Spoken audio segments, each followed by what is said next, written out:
case you guys haven't looked at it, I'm just going to drop a link in the chat to just like the buyer rep form, just so you can kind of see what Tanya's talking about. It'll be in the chat over here if you guys want to take a gander. Thank you, Miles. Yeah, and also, I mean, there's not a lot of business brokers that I know that do a buyer rep. And most of us deal with business owners, and we're looking at selling the business. Because especially when it comes to small Main Street businesses, probably 97% of buyers never buy. So trying to represent buyers, you can spend a lot of time being the hamster on the habit trail. Yeah, I'm definitely learning that now. I am representing a couple buyers at the moment, but when in the event that you do represent a buyer, Tanya, is it? I mean, do you charge a different rate to represent a buyer versus a seller, or do you kind of keep it flat across the two? I keep it the same, but also, you have to, in the buyer rep agreement itself, it says if we're able to get anything from the seller side, that it would be used to offset the buyer's obligation. So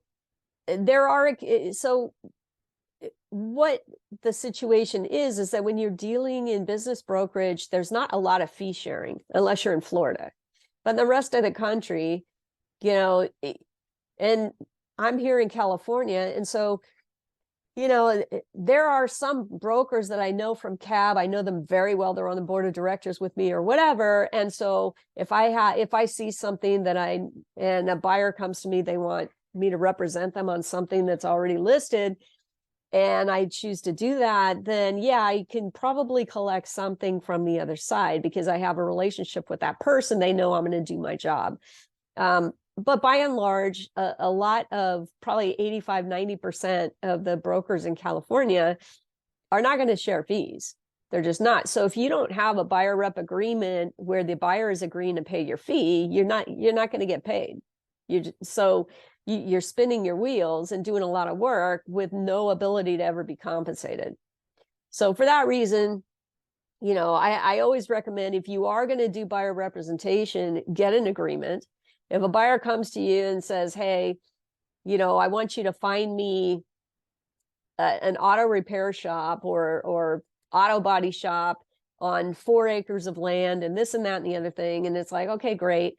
I'm happy to look for that for you. And I need a rep agreement. And if they won't sign one, then it's, the response is, okay, well, I'll tell you what, I'll put your contact information and your criteria in my CRM, and I'll reach out to you if I happen to come across something like that. But I'm not going to go out of my way to spend time looking for a business for somebody who has not hired me. It's like, you haven't hired me to do a job, so why am I going to do the job, right? I've actually had really great luck at this point getting people to sign buyer reps. Yeah. I mean, we've been at this a handful of months, and I've already got, I think, 3 buyer clients that are signed, to pay me. So I'm actually, it's kind of funny to watch from afar everything that's going on with NAR right now, with the elimination of mandatory buyer, like buyer commissions. And I'm just happy to have already made that mental shift to go to the buyer to get paid. I can see a lot of people are just kind of losing their mind with that change on the realty side at this point, it looks like. Yeah. Well, it's a different concept, right? So, I in business, the way I explain it to buyers when they say, yeah, but I thought this was like with real estate where, they pay, the seller pays the seller pays you. And it's like, no, this is more like a business transaction, because that's what it is, right? So the seller's accountant is not going to pay your accountant. The seller's attorney is not going to pay your attorney. And the seller's broker is not going to pay your broker. So if you want me as your broker, then you need to make a commitment that you're going to pay me if I get you the business that you want, right? So. Yeah, I think I've had an easier time because I work in such a specialized niche, though, where a lot of the deals are off market and you really need to be plugged in. So that's been the way that I've been able to leverage myself into a lot of these, buyer rep agreements. Yeah. Well, and, I think you just have to have candid conversations with them too. And it's like, yeah, I'm happy to represent you. I need a contract that says I represent you.